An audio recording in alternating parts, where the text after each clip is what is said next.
been growing. We started with Bordeaux varietals, and then we moved into the different Rhone varietals over the years. And we grow 13 different red varietals and 5 white varietals between the 2 vineyards.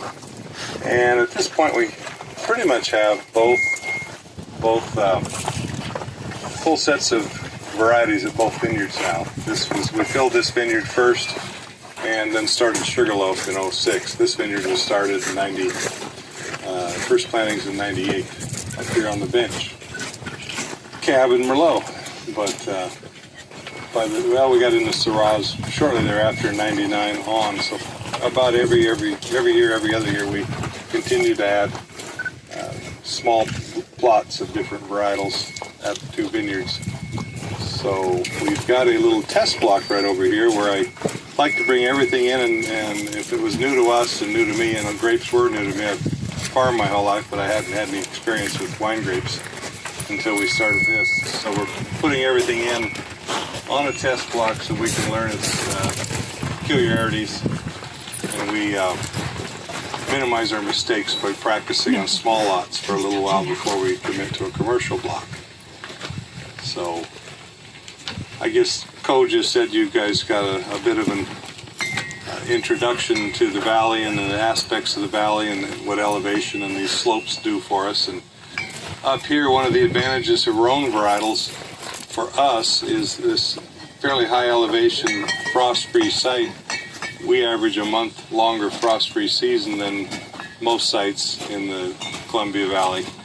And most Rhone varietals tend to be, other than Syrah, which is kind of mid-season, most of the Rhone varietals are a longer, later season, and you need a longer window to fully ripen them. So I've got on the tables, it kind of represents, these are clusters of Cinsault, Counois, Mourvedre, Grenache, and Syrah. And then there's Roussanne and Marsanne, the 2 whites. And I did not bring Viognier up here. That is another big Rhone varietal. I have Viognier, I just forgot to grab it. It's down at the other vineyard. We actually had Viognier on this vineyard, but we took it out in favor of, we have such a demand for Grenache right now, and we didn't have any more room at Sugarloaf for Grenache that was high enough elevation to be safe. Grenache is hands down the most difficult grape we grow. It's tender, touchy and tender to weather and other issues, so we found it safer up here, so we took out the Viognier, and that's the newest planting up here out to the east over the ridges. 3 acres of newly planted first crop Grenache, and those are first crop big clusters sitting on one of these plates. So there's really only one varietal I grow that you can actually taste what it is instantly in the vineyard at harvest. You'd be hard pressed really to taste a lot of difference. It's interesting how when these guys do their magic and produce wine, there are a lot of distinct characteristics, and Cole might see it differently as a winemaker. I'm not a winemaker, but they're pretty consistently the similar flavors, and you see the progression of flavors that you can report to the winemakers as harvest progresses. But other than Carmenere is that one variety. Carmenere has a unique flavor, and I'm certain there's other varieties I don't grow that have unique flavor profiles, but you could mix these up and be hard pressed to tell one from the next, including bringing up Cab and Merlot and Sangiovese and anything else that I don't have up here. You get different levels of acid retention and different levels of sugar, brix development, but they taste like fresh fruit, and that's what we see in the vineyard. Yeah, to Joe's point, a lot of the flavors, they're in a form that you can't taste in the grape, but once you start fermenting them, these unique flavors pop out.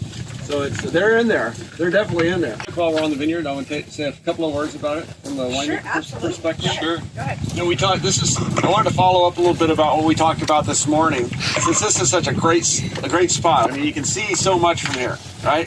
And from a winemaking perspective, when I come up here, there's several things I notice, and one of them is this south slope. So here we are. It's October, right? The sun is now. It's what 10 o'clock now? Are we close on 10? The sun is now, in the summertime it goes up and over like this. Right now it's starting to go like this. It comes up over there and it goes low over the sky and sets over there. This, as you can tell when you stand out here, you can feel the heat on you on the south side. If you're facing this way, it's cold. The south slope is this is the time of the year where the south slope pays off. These late ripening varietals get this last little bit of heat that we can get right now. There's places, if you're on the north slope over there, you're not getting any heat anymore. So the Elephant has this beautiful south slope. It's also, it's a high elevation. You can see how we're above everything here almost. There's hardly anything below us. In fact, as you go down towards Red Mountain, the valley goes downhill. So the river here is what, about 900 feet? Yeah. And we're at about 1450 right here. Yeah. If you go down at Red Mountain, the river's at 400 feet. Yeah, Red Mountain's at 600 to 900 feet. That's the whole bench. So yeah, so the bench at Red Mountain's where the river is down here. So we're actually up quite a bit higher. In fact, once you get to about 1600, which is, a couple hundred feet up that slope, it starts getting really cool, cool. There's those, you see a few trees. There's a band of trees that runs the entire ridge and gets thicker as you go to the west. And they are all about the 1600 foot line, and that happens to be a kind of a moisture fog snow line, and it drops a little bit of a layer of moisture that we don't get down below it. And I think that's the main reason you see these trees survive up there. And they're pretty good sized trees for being on a rock pile of a hill with no sub-moisture. Yeah, so we're up here. This is the basalt rock. This is the lava that's exposed here. And you can see the ridges Carrie was talking about, those east-west running ridges. There's a whole series of them, like an accordion. It's gotten squeezed up. The Columbia River actually used to flow down through where Sadas Pass, where that notch is that Joe was pointing out, 9 or 10 million years ago. So these hills are very recent, geologically speaking. And you can see the series of east-west running ridge lines.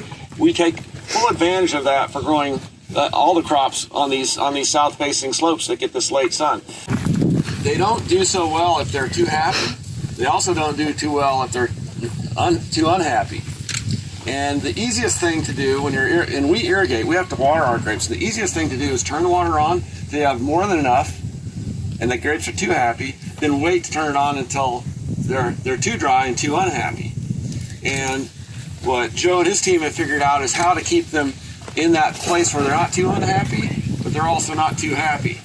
And when you do that, you end up with and it's very uniform. You can see everything is very, very consistent. That's also really important, super important. So those two factors of having a very consistent plant to plant out here, as well as keeping those grapes in that somewhat stressed level. One grape is as good as the next, which is really important. You don't have bad grapes and good grapes. They're all very good. And when they're just stressed like that, the vine creates more flavor and more color. And you'll see when you taste through these wines, these are inky, dark. They're easily some of the darkest, most concentrated wines you'll taste when you're here visiting. Very well balanced. Everything comes together here. So I think it's really exciting. You'll see that coming through in the wine, but it's a credit to Joe and his team and the site that when you get a great site and a great grower who's passionate about what they do, we make some phenomenal wines. So congratulations to Joe and his team for that. It's a fun process. Yeah, absolutely. When I figured out what was going on here, I wanted to be part of it, and I'm happy. It's really been a lot of fun working. So.